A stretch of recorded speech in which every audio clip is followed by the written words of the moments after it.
할렐루야. 오늘도 우리 하나님의 은혜와 또 생명이 충만하시기를 예수 이름으로 축원합니다. 주님께서 우리에게 주신 말씀들 잘 듣고 행할 수 있는 은혜가 있기를 바랍니다. 오늘은 사도행전 17장을 같이 보시겠습니다. 사도행전 17장 우리 10절부터 13절까지 먼저 보시겠습니다. 사도행전 17장 10절부터 13절입니다. 같이 읽겠습니다. 시작. 밤에 형제들이 곧 바울과 실라를 베레아로 보내니 그들이 이르러 유대인의 회당에 들어가니라. 베레아에 있는 사람들은 데살로니가에 있는 사람들보다 더 너그러워서 간절한 마음으로 말씀을 받고 이것이 그러한가 하여 날마다 성경을 상고함으로 그 중에 믿는 사람이 많고 또 헬라의 귀부인과 남자가 적지 아니하나 데살로니가에 있는 유대인들은 바울이 하나님의 말씀을 베레아에서도 전하는 줄을 알고 거기도 가서 무리를 움직여 소동하게 하거늘. 아멘. 우리가 이제 16장에 하나님께서 이 바울이 아시아에서 계속 사역하고자 하는 그런 마음들이 열망이 굉장히 컸습니다. 사역이 잘 안 되는 것도 아니고 복음을 전하면 복음을 받아들이는 수용성이 굉장히 컸습니다. 그리고 제자들의 수도 증가하였고 교회도 더욱더 탄탄해지는 모양들을 볼 수 있었습니다. 아마 이러한 모양들, 이러한 사역들을 표면적으로 보게 되면 그런 실질적인 영혼의 숫자이기 때문에 눈에 보여서 참 너무 기쁘고 감사한 사역이라 그 안에서 성령이 정말 무엇을 원하는지를 깨닫고 알고 그 다음에 그것을 순종한다라고 하는 건 결코 쉽지 않은 것입니다. 목회를 겸손하고 정직하게 또 교회와 직분을 감당하는 일에 처음에는 정직하고 아주 겸손하게 시작했다라고 할지라도 자기 안에서 또 자기 기관 안에서 자기가 직분을 감당하는 곳에서 표면적으로 열매가 굉장히 드러나면 그것들을 놓고 내려놓는다라고 하는 건 쉽지 않습니다. 그럼에도 불구하고 이 성령께서 바울을 이끌어 주셨어요. 바울 사도의 삶은 결국은 성령님께서 이끌어 주시는 삶이었습니다. 자기가 비록 사역하는 곳이 믿는 자가 많아지고 교회의 수가 증가한다 할지라도 그 순간에 애쓰고 힘쓸 때에 성령이 허락하지 아니하신다는 사실을 알 수 있는 영감. 이게 얼마나 중요합니까, 여러분? 내가 막 어떠한 방향들로 나아가기 위해서 힘쓰고 애썼어요. 그런데 그때 성령이 이거 아니다 라고 들을 수 있는 그런 귀가 열려 있는 사람들이 몇 명이나 있을까요, 여러분? 과거 이제 창세기에서 아브라함에게 하나님께서 모리아 산으로 가서 즉 내가 너에게 지시할 땅으로 가라 이런 말을 했습니다. 그 말을 듣고 자기 이삭을 바치라 라고 하는 그 음성을 따라 순종했지요. 그래서 자기 종들과 땔감들을 가지고 이삭을 데리고 하나님이 지정하신 산까지 이르렀습니다. 이삭이 아버지를 보면서 땔감도 있는데 왜 번제할 양은 없습니까? 제물이 없습니까? 라고 그랬을 때에 하나님께서 예비하셨다라고 하는 그 고백을 하고 결국은 그 제단에 이삭을 바치려 합니다. 칼을 들었습니다. 각을 뜨려고 그럽니다. 정말 각을 뜨기 위해서 칼을 들고 내려치려고 하는 그 순간에 하나님께서 음성을 주셨어요. 멈춰라는 거죠. 그만하라는 거죠. 됐다. 내가 널 봤다. 네가 나를 경외하는 줄 이제 알겠노라 라고 말씀을 하시며 거기서 멈추라 말씀하십니다. 사람들이 헌신하라 그러고 사역하라고 그러고 열심히 뛰라 그러면 그 사역과 또 그 일들을 통해서 자기의 정체성, 나이가 들면 아무 일도 하지 못하고 나이가 들면 사람들에게 어떤 사람 취급을 받지 못하는 그런 모양들이 있지 않습니까? 사람들이 굉장히 무시를 하죠. 어느 순간 우리도 뭔 일을 하고 있어야 사람다움을 찾아요. 사역도 하고 일도 하고 그래야 나도 사람다운 일을 하는구나, 사람답게 사는구나, 사람다움을 찾습니다. 그런데 아무 일도 하지 아니하면 자기의 사람다움, 정체성, 본질을 잊어버릴 때가 굉장히 많이가 있습니다.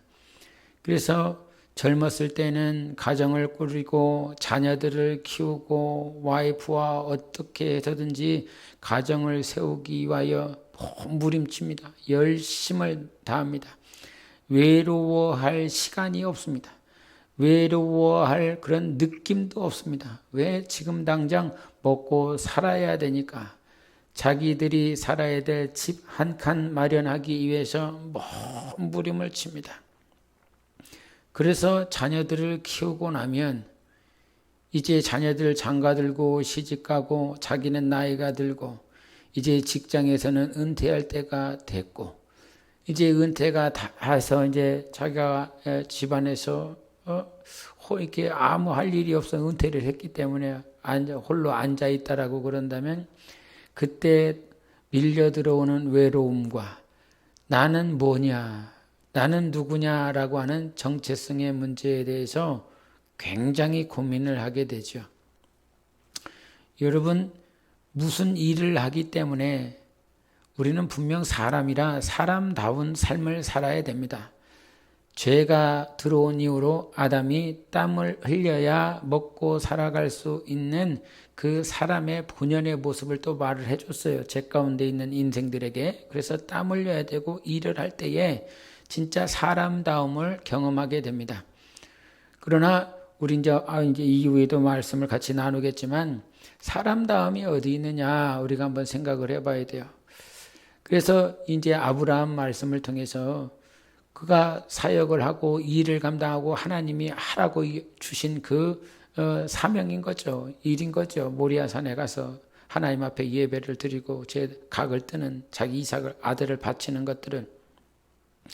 근데 그때에 들려오는 주님의 음성은 멈추라는 거죠. 멈추라. 그때 만약에 못 듣는다고 한다면, 그때 들을 수 없었다라고 한다면 분명 그는 큰 실수를 하게 되는 것입니다. 열심을 다하고 있는 가운데 하나님 앞에 충성과 또 노력을 수고를 다하며 주님께 영광을 올려드리고 있는 그때에 도취되어서 내가 열심히 살잖아요. 충성스럽게 살잖아요. 게으르지 않잖아요. 정말 근신하며 살아가고 있잖아요. 그것에 도취되어서 나는 잘 가고 있는 거야. 나는 열심히 살고 있는 거야. 하나님이 기뻐하실 거야. 이렇게 하면서 산다 이 말이에요. 표면적인 열매가 있으니까요. 또 주님이 그것을 분부하셨고. 근데 멈추라 했을 때 멈출 수 있는 겸손함이 있느냐, 정직함이 있느냐. 멈추지 못하면 그 역시도 망해야 될 거죠. 그 역시도 분명히 망해야 된다 이 말입니다. 가데스 바네아에서 12명의 정탐꾼을 보냈습니다. 40일 동안 정탐을 하고 돌아왔는데 거기서 오직 갈렙과 여호수아만 하나님을 인정하였어요. 정말 하나님께서 우리와 함께 하시면, 기뻐하시면 저들은 우리의 먹이가 됩니다 라면서 하나님을 인정했어요. 그러나 10명은 그것을 인정하지 아니하였죠. 그래서 하나님께서는 저들이 말한 대로, 저들이 고백한 대로 너희가 정말 저들 앞에서 메뚜기가 될 것이다 라고 이렇게 얘기를 했어요. 너희들 다 죽을 것이다. 근데 이 주님이 주신 말씀, 주님이 하셨잖아요. 주님이 예, 너희들 다 죽게 될 것이다. 근데 주님이 다 죽을 것이다 라고 이 말을 들으니까 우리가 저 가서 싸워서 이겨야 되는데 자꾸 우리가 패배할 것이라고 말을 하니까 하나님이 기뻐하시지 않는구나. 그러면 하나님이 기뻐하시는 건 가서 저들과 가서 싸우는 거네. 그래서 사람들이 너희들 다 죽을 거다라고 하는 그 말을 또 이제 자기 스스로 자기들끼리 그렇게 생각을 하는 거죠. 들어가서 싸워야 되는구나. 그래야 하나님이 기뻐하시는가 보다. 그렇게 해서 막 싸우려고 그래요. 근데 하나님이 아니야. 들어가지 마. 죽을 거야. 그들은 하나님의 말씀을 스스로 해석을 했어요. 그래서 들어가기로 결정을 했어요. 근데 하나님은 아니 들어가는 게 아니라 전쟁을 하는 게 아니라 멈추는 거야. 너희들 죽을 수밖에 없어. 그럼에도 불구하고 저들은 또 가데스 바네아에서 막 들어가서 싸우려고 그럽니다. 결국은 그들이 전패를 해버리죠. 아주 멸망을 해버립니다. 다 죽어버린다 이 말이죠. 멈춰야 될 때 멈추라고 했을 때 멈추는 것이 정말 자기 영혼을 살리는 것이요. 하나님의 말씀이, 하나님은 그 말씀을 하셨기 때문에 반드시 이루시는 거예요. 근데 그때 주님이 하시는 음성을 듣지 못한다라고 그런다면 동일하게 멸망밖에 아주 충분하다 이 말이에요. 그래서 여러분 오늘도 주님이 하시는 음성을 듣고 가라고 그러면 가고 멈추라고 그러면 멈춰야 되는 거예요. 바울처럼 너 이제 저기 마게도냐로 가라. 마게도냐라고 하는 그 환상을 하나님께서 보여주셨으니 가라고 했으니 가는 것이요. 또 이제 멈추라고 하는 게 이 에베소에서는 사역을 멈춰야 되는 것 아닙니까? 아시아에서는 사역을 멈춰야 되죠. 멈춰야 될 때는 멈추고 갈 때는 가야 되고 그와 같이 순종하는 것들이 체질이 되어야 돼요. 할렐루야. 우리는 순종이 체질이어야 됩니다. 근데 그 순종은 성령이 주시는 음성을 따라서 반드시 순종할 때에 하나님의 역사를 보게 되는 거예요. 그래서 오늘 17장은 하나님께서 그와 같이 명령하신 말씀을 따라 순종하여 결국은 빌립보에서 첫성, 빌립보 그 유럽의 첫성에서 하나님이 원하시는 그런 교회를 세우고 이제 데살로니가로 내려오게 됐다 이 말이에요. 데살로니가에서 내려왔는데 참 여기 있는 사람 이 유대인들 그리고 또 이방인들은 하나님의 말씀을 전혀 믿으려 하지 않습니다. 우리 17장 3절을 보시겠습니다. 3절 시작. 뜻을 풀어 그리스도가 해를 받고 죽은 자 가운데서 다시 살아나야 할 것을 증언하고 이르되 내가 너희에게 전하는 이 예수가 곧 그리스도라 하니. 근데 그들의 행태를 보니까 5절에 이렇게 나와 있어요. 읽읍시다. 시작. 그러나 유대인들은 시기하여 저자의 어떤 불량한 사람들을 데리고 때를 지어 성을 소동하게 하여 야손의 집에 침입하여 그들을 백성에게 끌어내려고 찾았으나 이 당시에 갔었던 바울 일행들을 철저하게 몰아세운다 이 말입니다. 이 바울이 고백하고 또 전했었던 것은 예수가 그리스도라고 계속 전하는 거예요. 계속. 그런데 이들은 유대인들이나 또 그 이방인들은 전혀 받을 생각을 안 하죠. 받을 마음이 없는 거예요. 받지를 못하는 거예요. 그래서 그들이 핍박을 하자 이 바울은 이제는 어디로 내려가냐면 오늘 본문에 나왔던 것처럼 베레아로 이렇게 내려갑니다. 그 베레아로 내려갔더니 11절에 한번 읽어보십시다. 11절 시작. 베레아에 있는 사람들은 데살로니가에 있는 사람들보다 더 너그러워서 간절한 마음으로 말씀을 받고 이것이 그러한가 하여 날마다 성경을 상고함으로 이렇게 얘기했어요. 근데 이 사람들 데살로니가 사람들과 베레아 사람들의 차이는 많은 사람들이 이 베레아 사람들은 말씀이 그러한가 하여 성경을 날마다 상고한다. 그래서 이 사람들은 정말 말씀이 그러한가 싶어서 말씀을 그렇게 상고하는 사람들이라는 거예요. 그래서 데살로니가 사람들과의 차이점을 거기에서 찾고 있는데 더 중요한 차이점은 무엇일까요? 11절에 간절한 마음이라는 거예요. 간절한 마음으로 말씀을 받는다 이 말이에요. 간절한 마음으로 말씀을 받는 것. 데살로니가 사람들과 차이 나는 것이 바로 그것이라 이 말이에요. 그런데 그 간절한 마음은 누가 허락하신 것일까요? 여러분, 하나님이 허락하시는 거예요. 데살로니가 사람들, 또 그 베레아 사람들, 인격도 다르고 백그라운드도 달라요. 가지고 있는 가치관도 달라요. 세계관도 달라요. 그런데 모든 자들에게 하나님께서는 그들의 마음을 열고 그들의 마음을 열어서 하나님 앞에 나올 수 있도록 오늘도 기도하시고 오늘도 인도하시는 하나님이세요. 그런데 이 데살로니가 사람들과 이 베레아 사람들의 정말 극명한 차이는 하나님의 그 인도하시는 그 마음, 보이지 아니하시는 하나님의 손이 그들의 마음을 붙잡아서 간절한 마음이 되어질 수 있도록 한다 이 말이에요. 여러분, 우리 한번 16장도 한번 보세요. 16장 우리 14절을 보시겠습니다. 시작.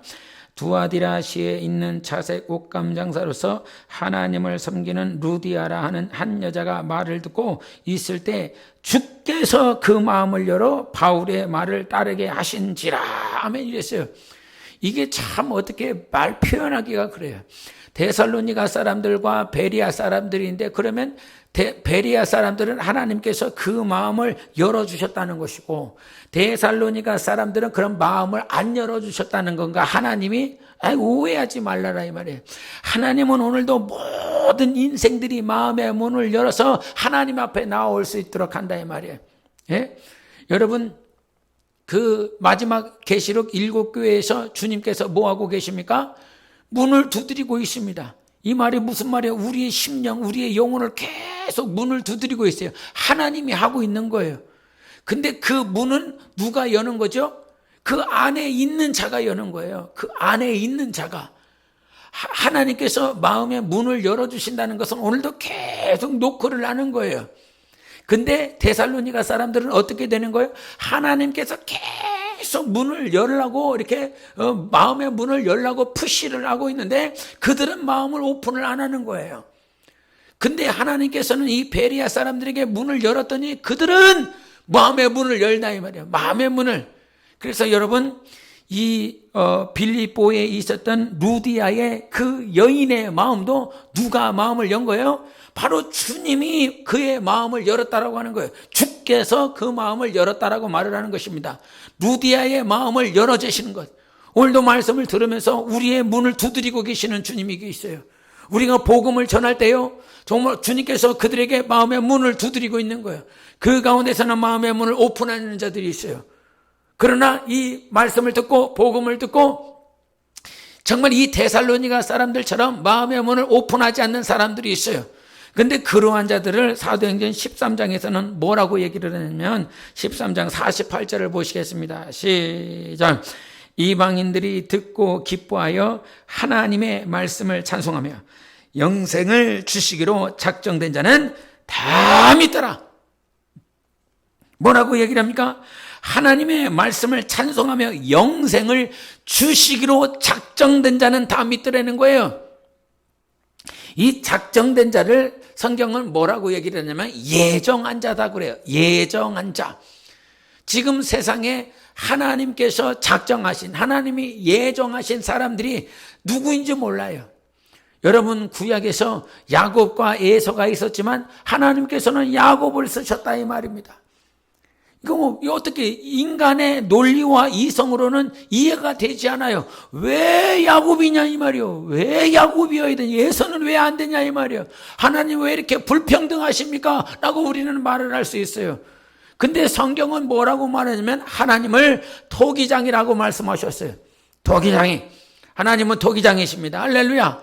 그래서 이 토기장이가 귀하게 쓸 그릇도 있고 천하게 쓸 그릇도 있고, 또 디모데에서는 뭐라고 말하자면 금그릇이 있고 은그릇이 있고 보석으로 단 그릇 있고 종재기로 이 그릇이 있다 이 말이에요. 근데 성경은 뭐라고 하냐면 금그릇이 중요하다라고 말하지 않아요. 은그릇이 중요하다고 말하지 않아요.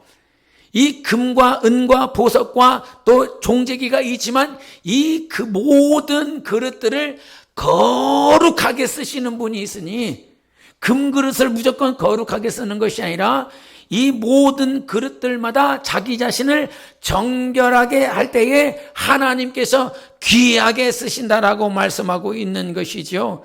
주님이 토기장이신 거예요. 토기장이. 그래서 데살로니가 사람들도 지금 부르고 있는 거잖아요. 데살로니가 사람들도 바울을 통하여 저들의 마음을 열라고 계속 노크하잖아요. 예? 베레아 사람들도 마찬가지고요. 근데 이 세상에서는 이 하나님이 예정하신, 작정하신 사람이 있어요. 누군지 몰라요. 누군지 몰라. 그래서 전도를 하는 이유는 무엇이냐면 우리가 누가 구원받을 자인지를 모르기 때문에 밖에 나가서 하나님이 예정하신 자들을 찾는 것이죠. 여러분, 베드로가 그물을 던졌어요. 그 그물을 던졌을 때에 주님은 그 그물 던질 자리에 고기가 있다라고 하는 사실을 알았을까요? 몰랐을까요? 하나님은 아시죠. 아시기 때문에 깊은 곳에다가 베드로에게 그물을 던지라고 말씀하시잖아요. 그러나 베드로는 압니까? 모릅니까? 모른다 이 말이에요. 그 깊은 곳에 과연 고기가 있을까 싶다 이 말이죠. 자기가 살아온 경험에 의하면 이 새벽에 그 깊은 곳에는 고기가 있을 이유가 만무하다 이 말이에요. 그런데 하나님은 알아요. 누구는 몰라요? 베드로는 알아요. 이것이 작정된 거예요. 이것이 작정. 사람의 입장에서는 몰라요. 누가 과연 구원을 받을지 몰라요. 그런데 하나님께서는 누가 구원을 받을지 아십니까? 모십니까? 안다 이 말이에요. 하나님만이 아시는 거예요. 작정된 자. 그래서 오늘도 우리가 순종해야 될 것은 하나님이 예정하시고 작정한 자를 복음을 전한다라고 하는 그냥 찾는 것이라 이 말이야. 사람을 낚는다라고 하는 건 하나님 말씀에 순종하여 전도하라 할 때 전도하고 선교하라 할 때 선교하고 가르치라고 할 때 가르치면 하나님께서 그를 변화시켜서 하나님이 예정하신 자를 하나님이 찾게 되어 있는 것입니다. 그래서 여러분, 하나님께서 우리의 마음을 주장하고 있어요. 우리의 하나님께서 그와 같이 역사하고 있는 것입니다. 또 우리가 한 말씀을 더 보기를 원하는데 17장 27절부터 29절까지 보시겠습니다. 사도행전 17장 27절부터 29절까지 시작. 이는 사람으로 혹 하나님을 더듬어 찾아 발견하게 하려 하심이로되 그는 우리 각 사람에게서 멀리 계시지 아니하도다. 우리가 그를 힘입어 살며 기동하며 존재하느니라. 너희 시인 중 어떤 사람들의 말과 같이 우리가 그의 소생이라 하니 이와 같이 하나님의 소생이 되었은즉 하나님을 금이나 은이나 돌에다 사람의 기술과 고안으로 새긴 것들과 같이 여길 것이 아니니라. 아멘. 이 베레아에서 이 복음을 전하고 그들을 막 가르쳤어요. 성경을 막 가르치고. 근데 이 베레아에서 가르치고 있을 때 또 데살로니가에서 있었던 사람들이, 북쪽에 있었던 사람들이 베레아까지 내려와 갖고 또 핍박을 한다 이 말이야. 그래서 이 핍박을 할 때 바울은 어디로 내려오냐면 아덴이라고 하는 곳에 내려와요. 고린도 지역에 내려온다 이 말이야. 그 고린도 지역에서 내려와서 복음을 전하고 이렇게 이제 하는데, 그 당시에 함께 갔었던 바울과 함께 갔었던 실라와 디모데는 여전히 베레아에 남아 있어요. 베레아에 남아있고 이 바울만 이 고린도 아덴 지역으로 내려왔습니다. 내려와서 복음을 전하는데 그 아덴 지역의 상황들을 보니까요, 온갖 우상들이 가득 차 있는 거예요. 근데 그들 가운데서는 뭐 어떤 우상도 있냐면 알 수 없는 신이라고 하는 존재도 있다 이 말이에요. 알 수 없는, 그 새긴 단에 이렇게 보니까 알지 못하는 신이라고 하는 이름이 딱 붙어 있어서 이 신은 알지 못하는 신이다, 그런 데 때문에. 근데 이 아테네 지역에는 철학이 굉장히 발달했어요. 그래서 여러분 18절에 보면, 17장 18절에 보면 어떤 철학자들이 있냐면 에피쿠로스 학파와 스토아 철학자들이 그렇게 있어요. 이 철학자들은 인간의 사상이에요. 인간의 논리를 다 가지고 있어요. 그런데 그들과 변론을 할 때에 사도 바울은 그들의 철학, 그들이 가지고 있는 이론이나 경험 가지고 그것들을 대변하는, 변론하는 일을 그렇게 하지 않아요. 내가 더 많이 배운 철학, 내가 더 많이 배운 학문, 그런 이론들을 가지고 저 철학자들과 변론하지 아니한다 이 말이에요. 철학자들이 봤을 때 이 사도 바울은 예수 그리스도만을 증거해요. 예수만을 말한다 이 말이에요. 예수는 죽으셨고 부활하셨는데 그분이 하나님이시고 그분이 유일하신 분이시다라고 하는 것들을 가르쳐요. 지금 너희가 알지 못하는 신이라고 하는 그 신이 있는데 너희들에게는 그 종교성이 있는데 그 종교성을 허락하신 분이 바로 우리 하나님, 그 하나님이 누구냐면 예수 그리스도다 이렇게 가르치는 거예요. 이 복음을 전하고 선교를 하다 보면 자꾸 자기 이론 가지고 신학 가지고 막 전도를 하려고 그래요. 신학이라고 하는 것이 하나님을 배운 것 같지만 그 하나님을 배우는 데 있어서 언어 가지고 역사 가지고 고고학적인 것 가지고 뭐 여러 가지 정치, 경제, 문화를 총동원하여 이것들을 문학을 또 그래서 유대 문학이라고 하지 않습니까? 그런 문학들을 다 총집합해 갖고 거기에다가 막 사람들과 변론하면서 복음을 전하려고 한다 이 말이야. 근데 바울은 그렇게 하지 않는다니까요. 정치, 경제, 문화 이거를 모르는 문외한이 되라는 말이 아니라 복음은 복음으로서 증거되어진다는 거예요. 성령은 오직 예수께서 하신 말씀을 증거하시는 분이세요. 그래서 변호자다 이 말이에요. 변호사라는 말이에요. 그런데 성령이 변호를 할 때에 오직 하시는 말씀은 예수께서 하신 말씀을 가르쳐 주시고 생각나게 해주시는 분이 바로 그분이라는 거예요. 그래서 여러분, 성경은 오직 성경으로 전해야 됩니다. 말씀은 오직 성경으로 전해야 되는 겁니다. 그래서 성경을 가르쳐야 되는 게 오직 성경을 가르쳐야 되는 거예요. 이 성경을 이해시키기 위하여 정치와 문화와 어떤 세계관과 가치관들을 다 총집하고 가르치는 것이 아니라 오직 성경은 성경으로 가르치는 것이다. 복음은 복음으로 가르치는 것이다. 복음은 예수다. 복음은 예수는 죽으시고 부활하셨다. 부활하신 예수께서 다시 오신다. 이해가 되지 않아도, 논리적이지 않아도 그 논리를 뛰어넘어서, 이성을 뛰어넘어서 역사하시는 분이 바로 성령이라 말씀하고 있는 것입니다. 그 통계를 보니까요, 이 세 신자가 믿음을 갖게 되는데 도움이 되는 것은 무엇입니까? 이렇게 물어봤다는 거예요. 새 신자가 믿음을 가지려면 이제 새 신자들에게 이렇게 물어봤다는 거예요. 이제 한참 지나고 난 다음에 자신들이 새 신자였을 때 이제 믿음을 갖고 거듭나기까지 뭐가 가장 도움이 되었습니까? 라고 통계를 내봤는데 두 번째 거부터 말을 할게요. 두 번째는 설교했다는 거예요. 목사 설교가. 두 번째, 저들에게 믿음을 가질 수 있겠다는 거예요. 세 번째는 뭐냐면 기도 응답 받는 거. 응답을 통해서 하나님이 살아계시는구나. 그리고 네 번째는 집회했다는 거예요. 집회, 부흥 집회 같은 거.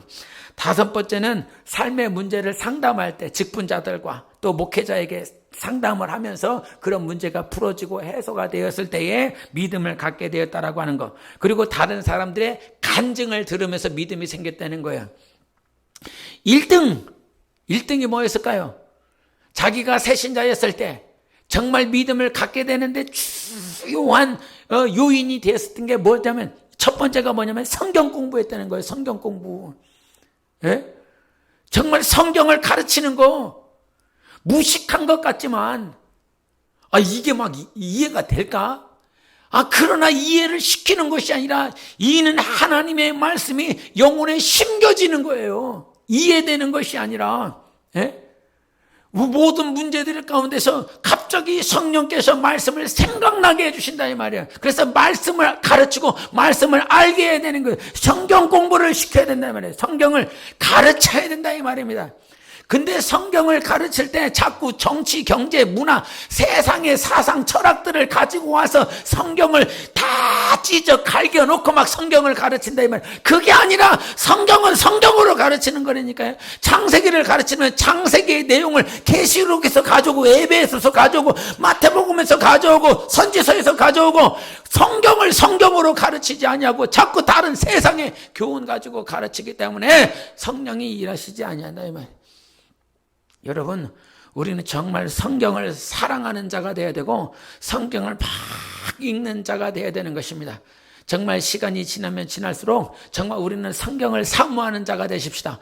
베레아 사람들에게 성경을 정말 이 말씀이 그러한가라고 하는 정말 연구하는 그 마음이 있었다는 거예요.